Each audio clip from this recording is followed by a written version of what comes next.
Good evening, everyone, and welcome to our last panel discussion for today before we move on to our town hall sessions after this.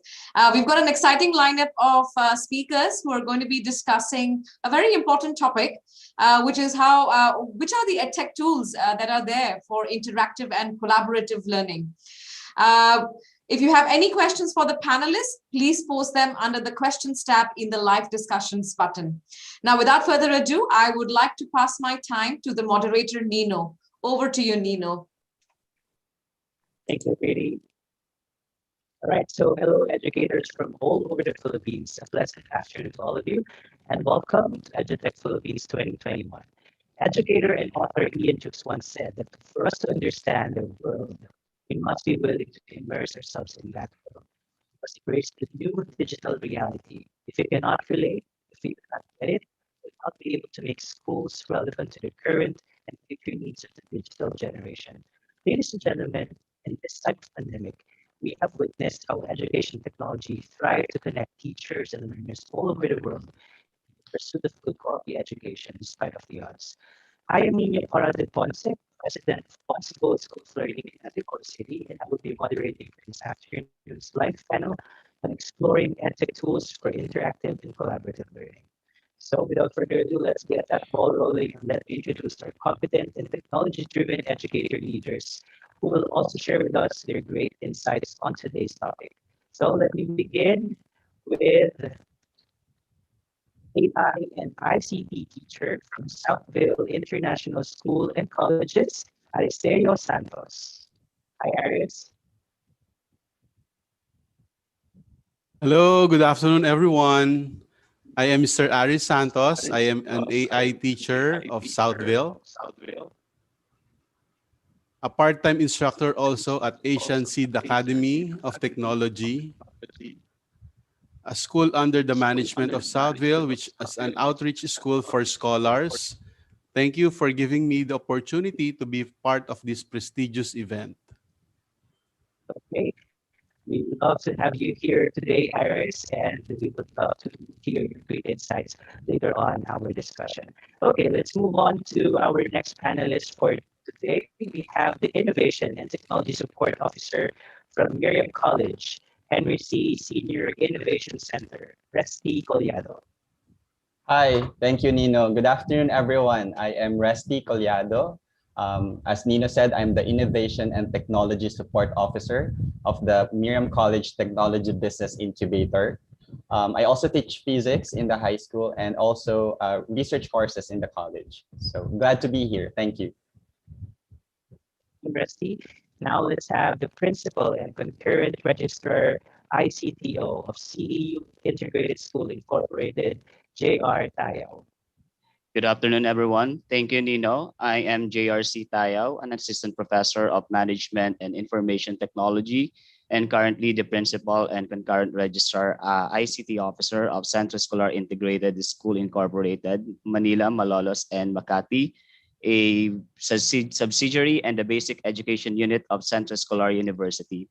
I have been in the academy for almost 15 years and devoting myself in research and development in the area of management, ICT, and critical thinking in the 21st century education. I'm a licensed professional teacher, major in social studies, an MIE trainer and expert, a SAP Business One trainer for both senior high school and tertiary levels. And currently, I am taking Doctor of Educational Management at the PUP Graduate School of Education in Santa Mesa, Manila. Thank you, JR. And I'm sure that we would be hearing a lot of great insights from you later on our discussion. And of course, let's have teacher 2 from Las Piñas City National Senior High School and EdTech specialist from Department of Education, ICTS EdTech Unit, Ariel de los Santos. Hi, Ariel.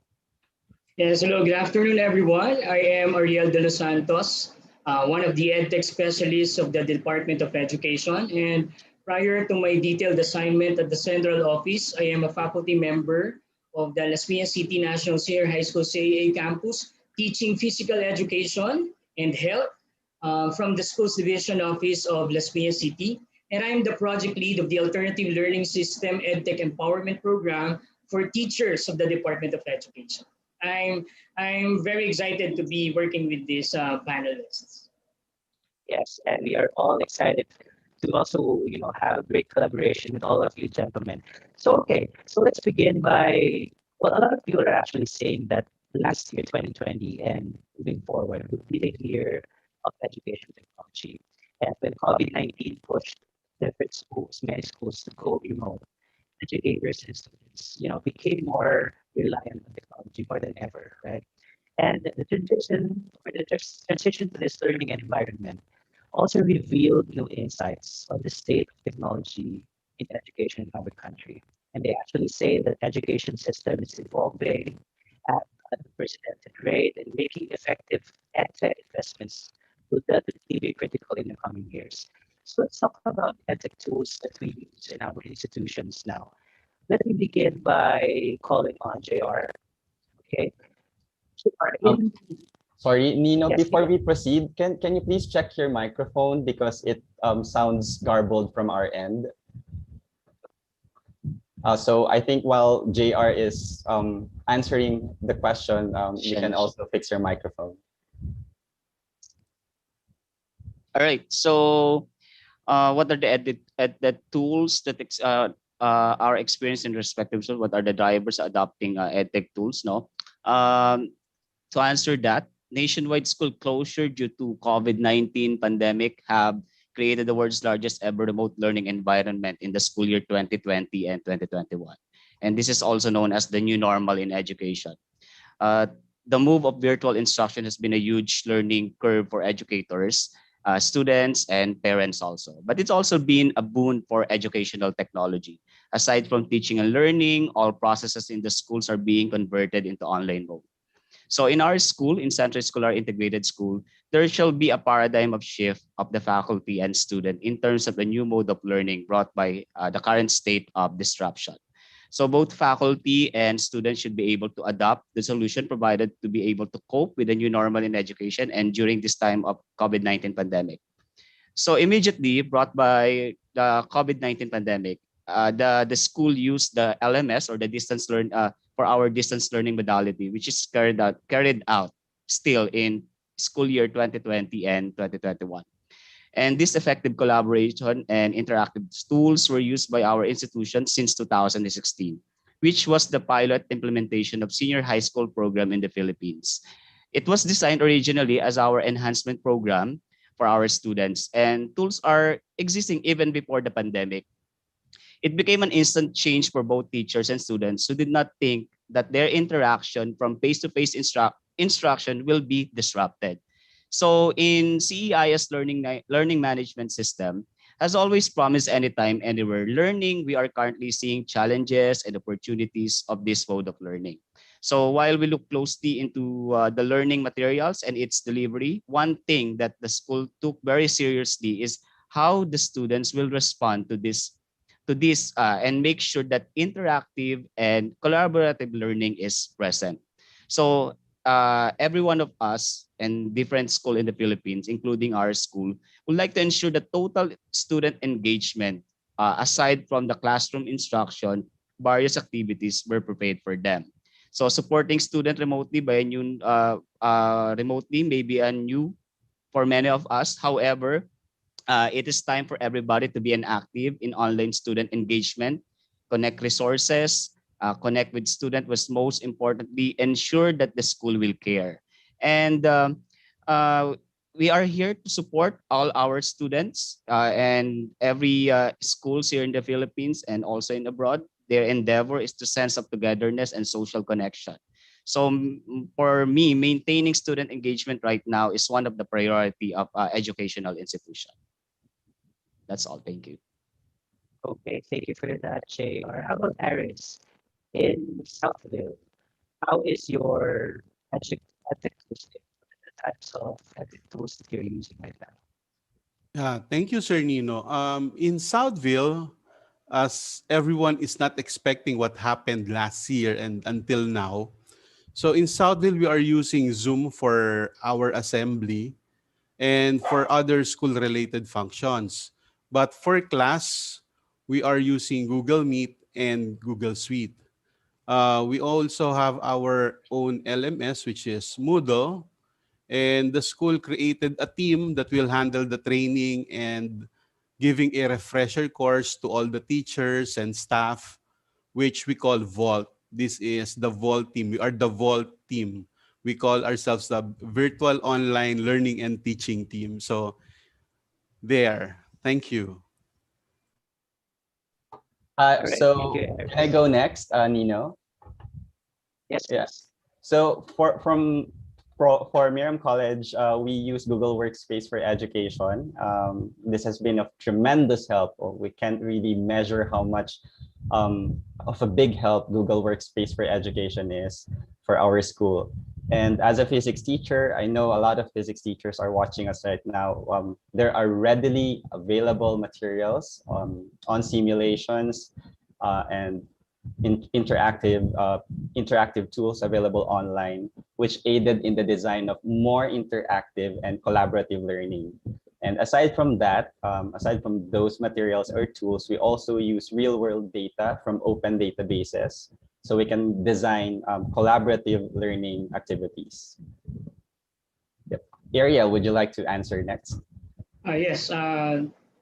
In the Department of Education, as the EdTech unit, we provided the DepEd Commons immediately when the pandemic has come. So we opened the DepEd Commons wherein we store activities for children to adapt with this kind of pandemic. To continue their education. And the task of EdTech unit is to promote and solidify the innovation and digitization project that will support the requirements of the K-12 curriculum. So that's the first thing that we do in the Department of Education, Educational Technology Unit. And now we're giving trainings. We're empowering teachers for the different development of these EdTech tools for collaborative and interactive learning. Okay. It's actually great to hear, and I know that there are a lot of ethic tools out there, and I'm sure that there are some specific ethic tools that really made great impression on you guys. What are some of these you'd like to recommend to our audience and maybe to other institutions? Let's begin with Rusty.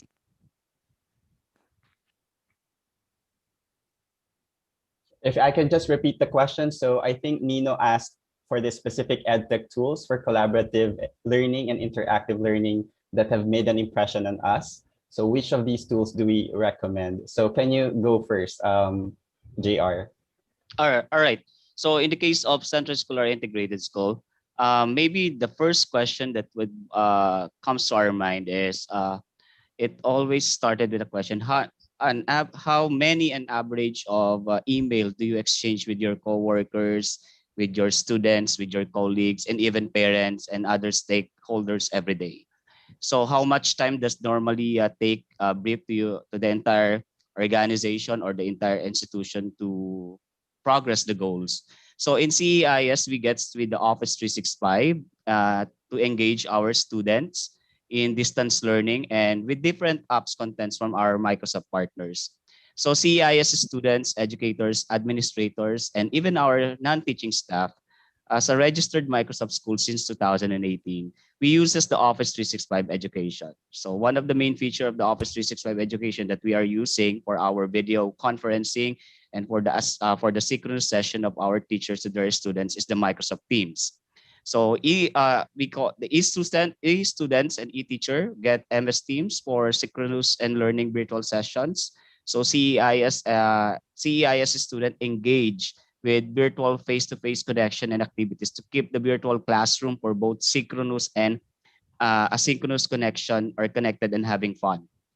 And with regards to the student engagement tools or interactive and collaborative learning that our school uses, maybe one of the Microsoft partners that we have, so we have the Blooms, the Vocabulary, we have the Kahoot. So the Vocabulary is an instructional platform that engages students in hip hop videos and instructional activities that promotes literacy and spark creatively.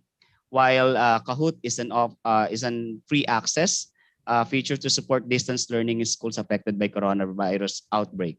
And we have also the Peer Deck, Peer Deck is an add-in to PowerPoint presentation or to Google presentation as an instructional tool content to launch interactive lessons with your students from any web browser or even in the Microsoft Teams that we are using in our school. Prezi Video is also available as a third-party software for collaborative and interactive learning. So some of the accessibility tools, assessment and feedback tools content in the curriculum content and creation and devices in our CEIS is integrated and added in our learning management system. And as a Microsoft partner or Microsoft school, as I said, our this solved the dilemma in delivering this online and distance learning modality of the Department of Education, the new normal in education. As stipulated in our learning continuity plan, as we submitted last year in the Department of Education. And we called it as CEIS deals, DEALS, or the Distance Education and Asynchronous Learning System, which is solve the challenges and solutions of our school. Thank you. Thank you, JR. That's a plethora of tools that you've mentioned. Would you like to add other tools, Aris, that made an impression on you? Yeah, like what Sir JR is talking, in Southville, we're using a lot, but the one of the most widely used for me as an AI teacher is Google Interland, which is we're teaching this for digital citizenship. Cloud Swift is one. I'm also using Flipgrid, All Everywhere, Kahoot, yes. Students like Kahoot so much, but of course, if one teacher is using Kahoot and then you're going to use Kahoot, excitement is already gone. Jamboard is also there. Peer Deck. I'm using code.org. Code HS, Coursera, Allison. For our grade 9, we are teaching them Scratch, Scratch programming. We're also using Khan Academy, even Google Applied Digital Skills, which is given for free. Okay. Nearpod, Virtual Labs, Turnitin, Worldbook Online, and quizzes. So we use it depending on the need as well as on the lesson, whichever we think is applicable. There's a lot.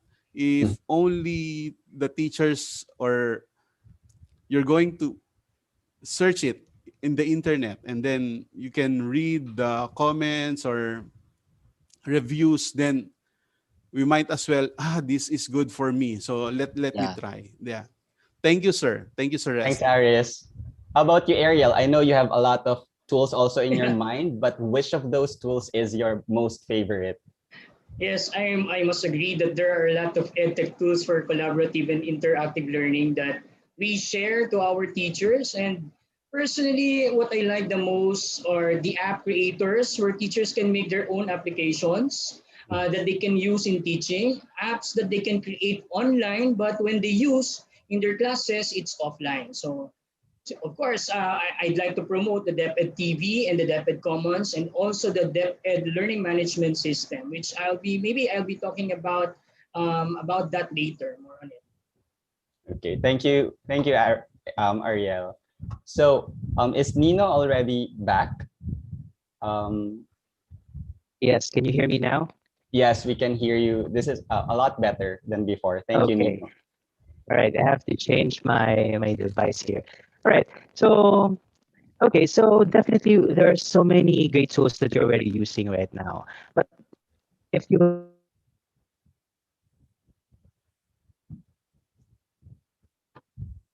Okay, so I think Nino, we lost you again. Nino is experiencing some technical difficulties, so I will take over in the meantime. By the way, Resty, do you have something to share also with that question? Of course, I have a lot of tools also to mention, but my most favorite would be collaborative documents, which allow students to just throw their data and then everyone works on the data simultaneously or asynchronously, depending on the design of the lesson. But these can be any tools, any of the tools that you mentioned. But any of those tools that elicit collaboration among students really are my favorite tools there. Okay, Cool. so I want to ask everyone, so let's say 5 years from now, it's 2026. What EduTech tools are you planning or looking forward to using in your institution? What could be their features or affordances that could target interactive and collaborative learning? Let's start with Ariel, you go first. That's okay. As what I have said a while ago, the Department of Education has prepared different platforms. Number one is the learning management system for all, and that is designed specifically to create, distribute, and manage the delivery of educational content.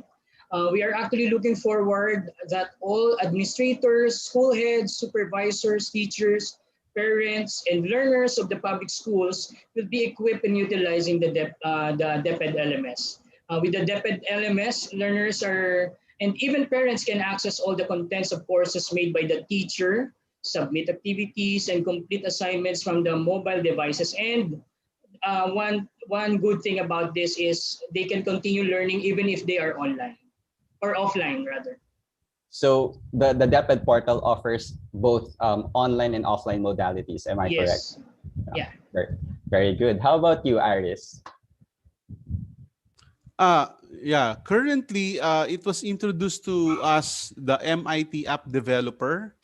So this is what we are studying now, and we're planning to integrate it to our curriculum next school year. Interesting. Thank you, Sir Aris. How about you, JR?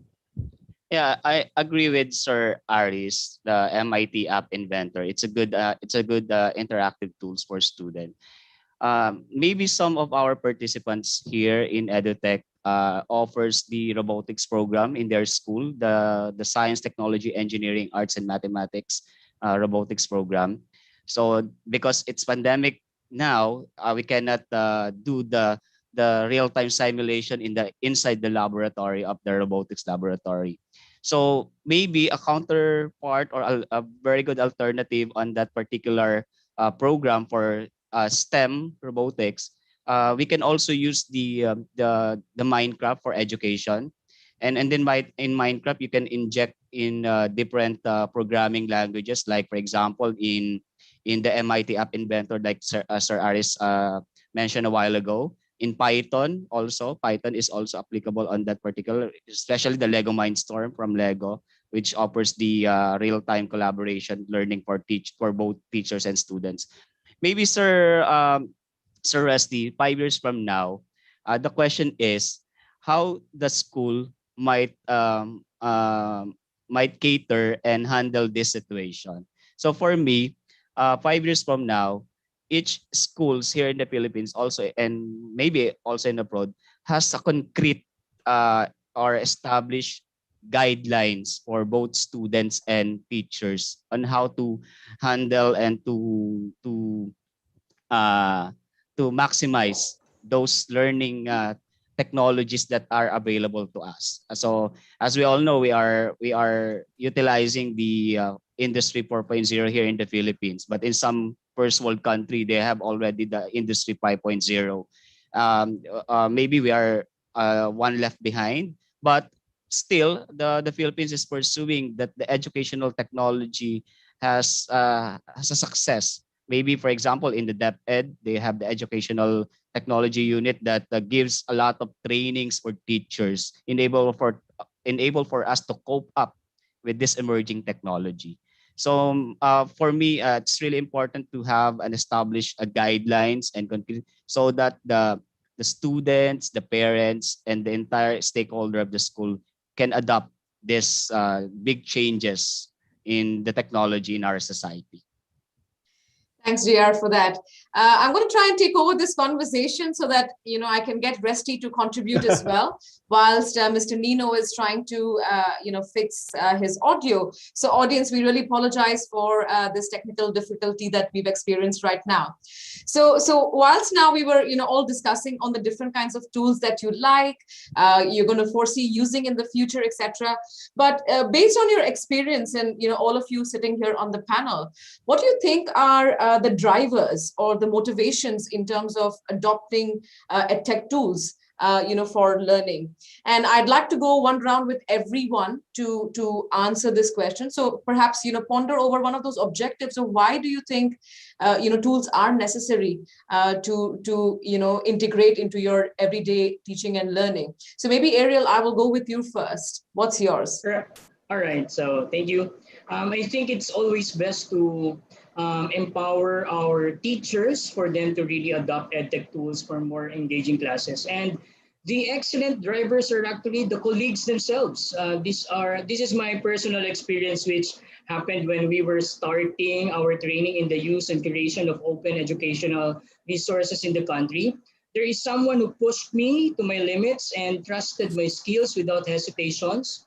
Then change happened, and now I am part of the EdTech unit who advocates the utilization of these tools. That's Sir Mark Anthony CC. I don't know if you know him. He's our head of the EdTech unit. Until there's one person who believes, truly it will multiply. Right mind, right attitude, and time are the perfect flavors. What we do in the EdTech unit, we never insist. Instead, we show teachers our concern and willingness to help and reach out. That's so really leading by example, isn't it?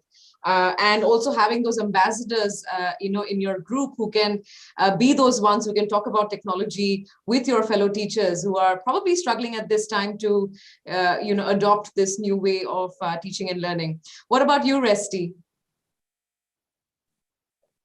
You're on mute, Resty. Yeah, I think a sound change management plan, that's the biggest driver for adopting educational technology, because this change will not happen overnight. That is why when the pandemic hit us, we were caught off guard. So as of the moment, most of our educational technology tools were actually not designed for collaborative learning, but we are slowly getting there, I assure you. And also, unfortunately, unprecedented events such as this pandemic is a big driver of EduTech in our country. It actually pushed our EduTech agenda by at least 5 years forward. So we are forced to adopt EduTech because of the pandemic. Absolutely. And I think that's been the general sentiment, right? Like technology has level played, so many things across different markets, across different countries, be it progressive countries or developing countries. And I think that's the, unfortunately, it's taken a pandemic to do that. But, it's good that, everyone has started looking at it, differently. JR, how about you? What has been your driver to adopt EdTech? Pretty with or without pandemic, every school must spend a lot of things with regards to the EdTech tools and collaborative tools for teaching. So for me as an educational leader, we have a lot of good and excellent collaborative tools and interactive learning tools out there, but the school must select the most appropriate one that can the stakeholder can utilize and maximize. And we should consider also the social and emotional learnings of our stakeholders, especially our students, because digital tools are helping many students to develop their social emotional learning. And this is a skill. Students who work together as part of the team through their experiences with their colleagues and with their classmates, and also with their teachers. So with growing concerns about isolating impacts of technology, it is helpful that intentional teachers have a growing array of tools to use to promote collaborative learning, and which I think the essence of exploring EdTech tools for interactive and collaborative learning. Thanks, JR, for that.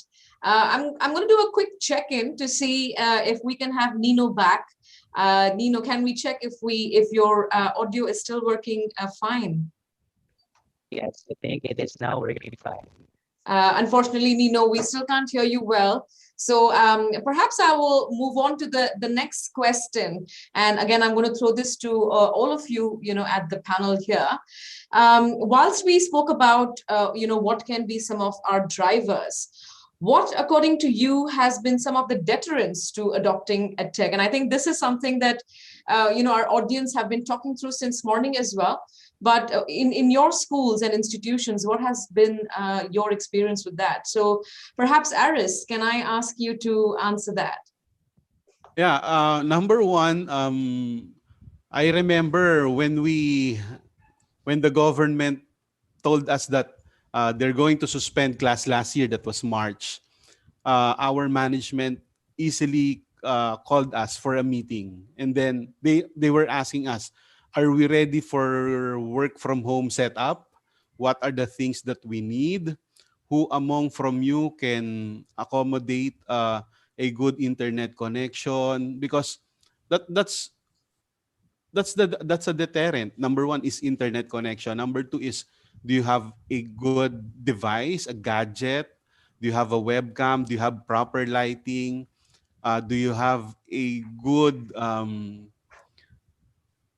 room for you to have your online classes? So Southville is really, really generous. No? Um, when we told them that, yes, I have an internet connection, I have my laptop with me, those who cannot afford, they were given. Those who can go to school, they provided a room for them. So one teacher, one room. So just to avoid crowding of, for social Right. distancing as well. So like me, my setup here in at home is, I have my gadget with me. I have my two laptop. I have my lighting. So we invested. Um, Plus in the internet, when we talk about the internet, like what Nino is doing, we have to have a backup. Yeah. So whatever happens, I'm in the middle of my class, and yet then I realize, oh, I'm lagging. Sir, you're lagging. Okay, let me change my internet connection. So I need to get my phone. I need to switch on my mobile data and then use a hotspot, then change, and then, okay, I'm back. So um, still, internet Right. is really, So really, internet comes off as a big thing. I think this also has been a sentiment with our attendees, and these questions keep popping up. And I guess one of the things that we discussed was the balance of synchronous asynchronous, right? And why then an asynchronous methodology or the modular approach as well becomes so important, because again, we need to make sure that education is getting continued, and there is no deterrence in that way. So educators are doing a fantastic job in terms of doing that balancing act. Ariel, you are from DepEd, you're managing a lot of public schools. What are some of the deterrents that you have experienced in our public school system? Yeah, of course, the deterrence actually is the internet connections. And of course, we also have these teachers, the seasoned teachers, as we call. They need to be trained. They need to attend trainings for these EdTech tools. And we're not losing hope for these determinants. We're giving them the opportunity to catch up. We're giving them the opportunity to grasp the change that we're having in this kind of times. Right. Thanks, Ariel. So whilst we've spoken about the deterrence, what can we think about this as an issue, and what are some of the plans that you've put together in place to make sure that these roadblocks are addressed in some way? So Resty, perhaps you might be hearing these challenges, and I'm sure that educators fatigue, students not paying attention, internet issues, these have been there. But what has your institution done in terms of working on that roadblock? First and foremost, very important, as Ariel already mentioned, is teacher training. Some of us have been teaching for 15 years and more. We've been used to face-to-face classes, and to fully adopt an online distance learning modality is a sudden change brought about by the pandemic. So teacher training is very important. That's one of the things that we did first. Of course, we surveyed the entire institution. What's their level of competence when it comes to using EduTech tools? what's their level of confidence when it comes to using digital technology and also digital pedagogies. And then from there, after the survey results, we designed a series of training sessions focusing on three major areas. That would be on, first, the pedagogy. What are the digital pedagogies that we should use? Starting with the most basic, what's the difference between a synchronous class and an asynchronous class? Right. And which of those two shall we give premium to? Another area of training that we give is on, of course, the hardware, the digital the devices that we are going to use. And of course, the last would be on assessments, because this is very new. How do we assess students when it comes to an online environment? Right. Thanks for that, Resty. Nino, you're back with us. Would you like to also share what has been your plans in your university and school in terms of managing these load blocks? And we'll also try if your audio is on right now. Yes, I hope that, do I still sound static? Okay. All right. I think I found a problem. All right. Well, in our school right now, what's important actually is we're looking forward to, in terms of data curation, in terms of what type of lessons we would be providing to our students. So for example, now we are using Adobe Captivate to provide our own e-learning resources. And eventually we have a timeline of about 2 to 3 years to fully migrate all our resources into our LMS using, different platforms and using the very interactive features of, let's say, Captivate. It's very good EdTech tool for e-learning.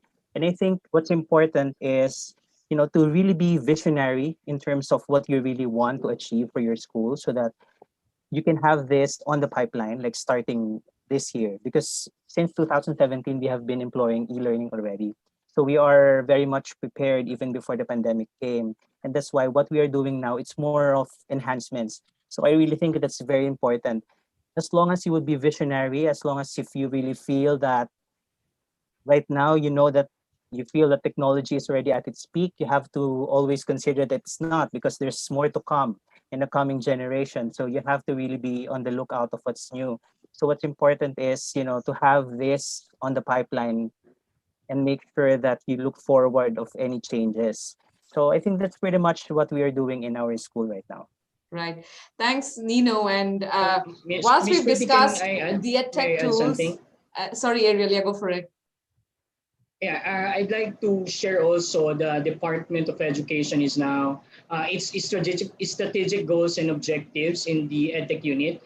First, we support the Sulong Edukalidad vision of DepEd in providing human development projects and capacity building program for teachers, most especially targeting the soft skills and ICT literacy component in teaching and learning process. And we also target the bridge, the digital divide from access to quality education by providing ICT platforms to support and augment the requirements of all types of learning environments. And then we will craft a national technology plan to supervise the development and transformation of public schools in using ICT in its most effective and efficient way to connect the disconnected. There are a lot of schools that are disconnected in our country. So we're planning to do that. We will also do the continuous development and improvements of educational technology solutions to prepare and make Filipino learners and teachers be future ready and globally competitive, and undertake the collation and uploading of open educational resources using the DepEd Commons platform, which is free, and gather digital contents and identification of emerging technologies that will support the requirements of the K12 curriculum and more. So we're very busy in the Department of Education, Educational Technology unit, and we wanted to really empower our teachers for this.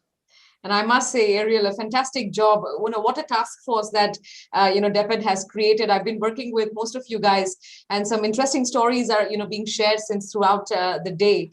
So Nino, we've discussed the different EdTech tools. We've discussed what can be the drivers, deterrents, and what are some of the action plans. So I'm going to hand over the session back to you, and maybe you can continue the discussion on what can be the supplementary activities for learners and some thoughts around that. So allow me to hand over the session back to you now. Thank you, PD. All right. I hope I'm still, you can still hear me well, right? Yes, Volunteer Nino. now. Okay. All right. So, for example, if students will have, those internet connectivity issues, I think it's very important that we also have this supplemental activities for our students, right? What do you have in your schools right now? Sir. Okay. Yes, JR. I answer first. In the case of Central Scholar Integrated School, most especially in our preschool department and in our grade school department, we have designed our learning modules in our learning management system with the what we call textbook time. So we're still using textbook even we are conducting our classes online because we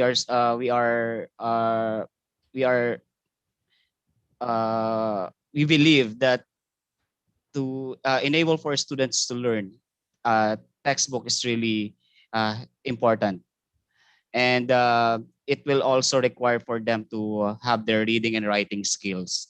So the main ways is communicate in an online class. So the copies of the textbooks that we integrated in our learning management system, maybe a comfortable for them, and reading a lot of documents in computer skill and able to type. But in our case, students find this textbook time very essential because they have their time to read their books without seeing any materials or course materials in our LMS. Okay. Yeah, I also agree with that because it's not easy to actually migrate everything, like all our learning resources, into the digital platforms, right? How about in Miriam College, Resty? What are your supplemental activities? To be honest, these curriculum-based supplementary activities are hard to provide now that we are in the middle of a pandemic. So because we haven't even surmounted this pandemic yet, because we have anxious students, anxious teachers, and anxious parents. I know has even DepEd knows this because that's why we have the most essential learning competencies. There are no supplementary activities in the MELC. But our practice at least I can speak for the course that I teach, physics, is to include an extra part at the end of the learning module. And this extra part at the end of the learning module is just for enrichment. It's not part of the assessment. It's not graded, but it can be picked up by students just for enrichment.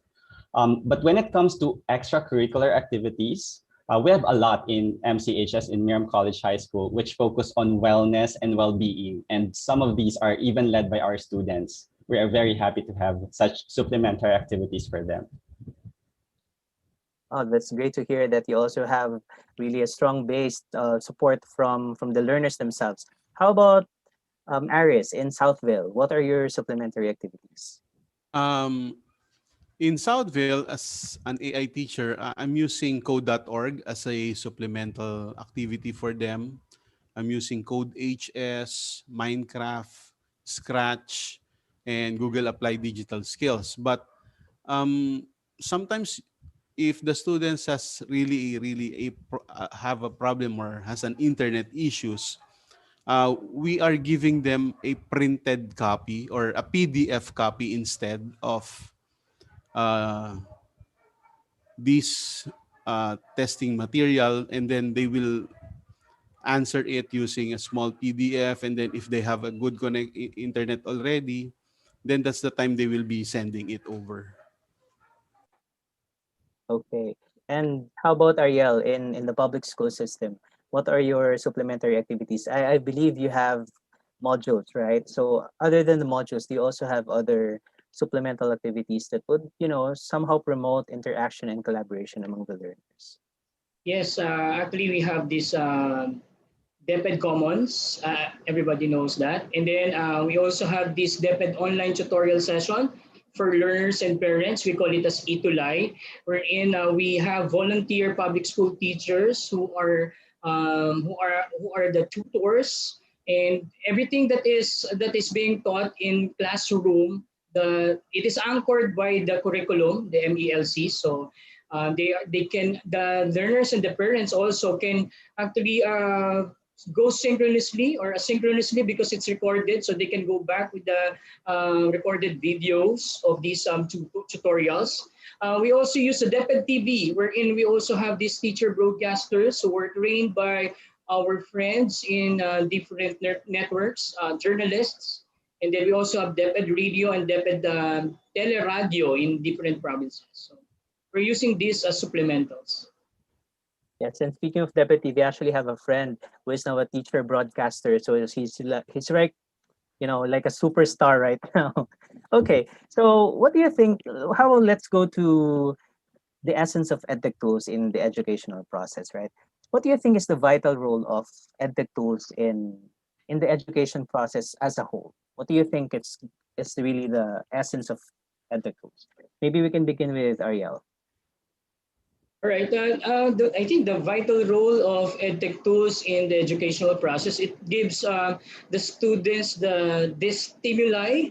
No, we have these different learning styles of our learners, and with giving them experiences, by giving them experiences using these EdTech tools, they can easily engage. They can easily acquire knowledge. This is very important. I think that's one of the vital roles of educational technology tools in our education. Let's hear your thoughts, Resty.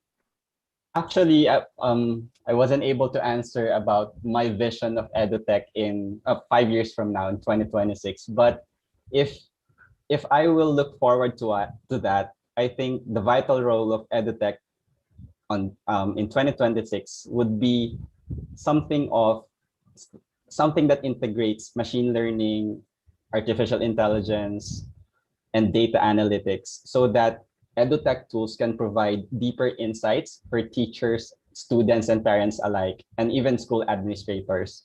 So aside from what Ariel mentioned about piquing students' interest using EduTech tools, in the future, I foresee EduTech playing a vital role in providing students, teachers, and school administrators valuable insights on how students engage with the learning materials, how much time they spend on the material, or what's the efficiency of teacher when it comes to providing feedback, so that the entire educational and learning process is more streamlined in that case with the help of technology.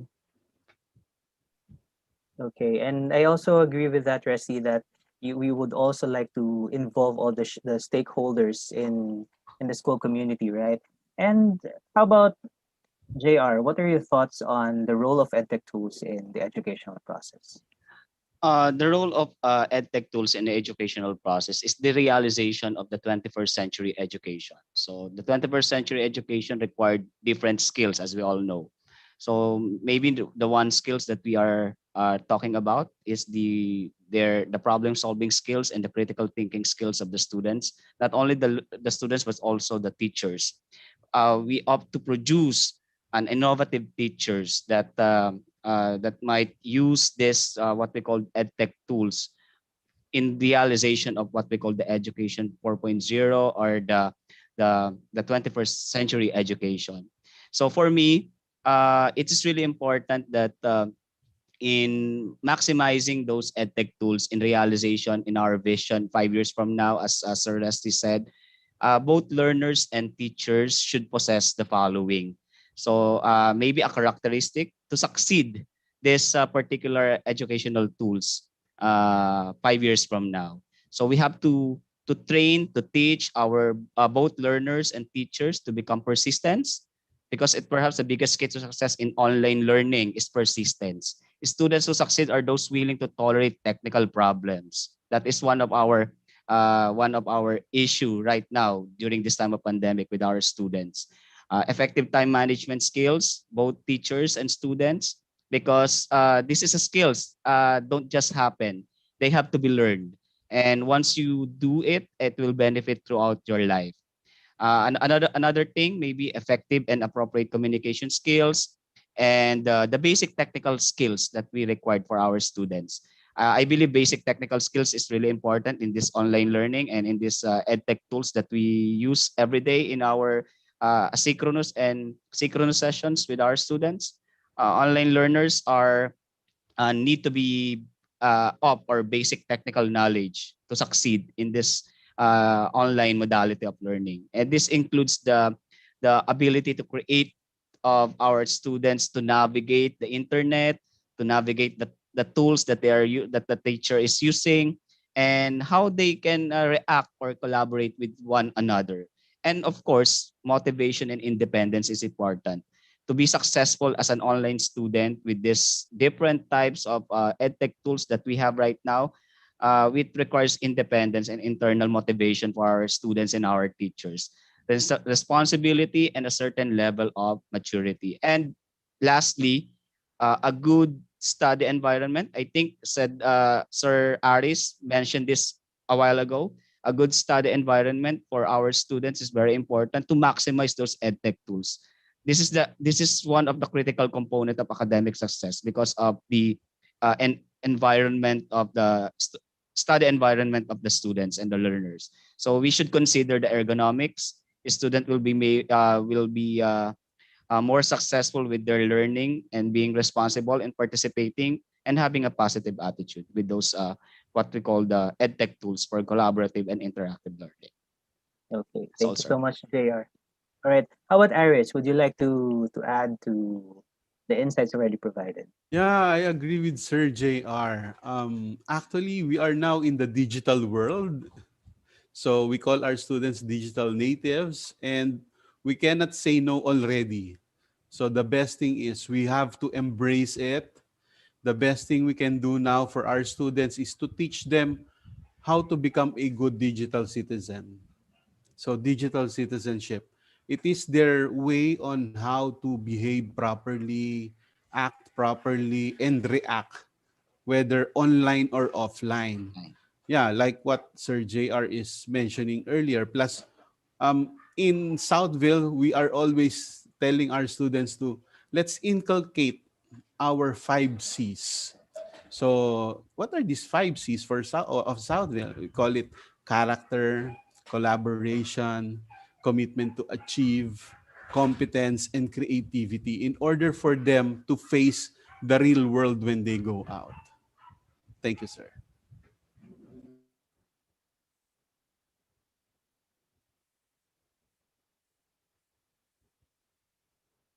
Okay, so I think we lost Nino again, and I will be taking over as the emergency moderator. Later.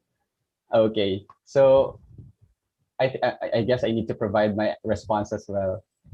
What was his question? The vital role of Oh EdTech yeah, I was tools in the able to answer educational that process. already. Okay, yeah, so I was able to answer that already. So anyway, we only have 6 minutes left. Can we hear any final words or final thoughts on tools that you use for interactive and collaborative learning? And perhaps also to answer a question that's come in, which is, what are your thoughts and plans to protect students from data privacy violations when they're using their EdTech tools? So probably a final thought. And if someone wants to answer that question from Ira as well. Okay, I think I'll go first. So Ira, basically data privacy tells us that do not ask for data that you cannot protect. Okay? Do not ask for information that you cannot secure. So minimize asking for information that you cannot secure in a cabinet or in the cloud. Okay, that's our first plan. The second plan is avoid accumulating many login information cross-platform. Okay, try to have EduTech tools that only use one login information. Let's say one Google account that you can use to log in many EduTech tools. That will actually minimize the kind of data privacy leak or data leak if it may occur. As regards my final words, I only have 3 points. First one is that tools are just tools. I want everyone to remember that tools are there for your disposal.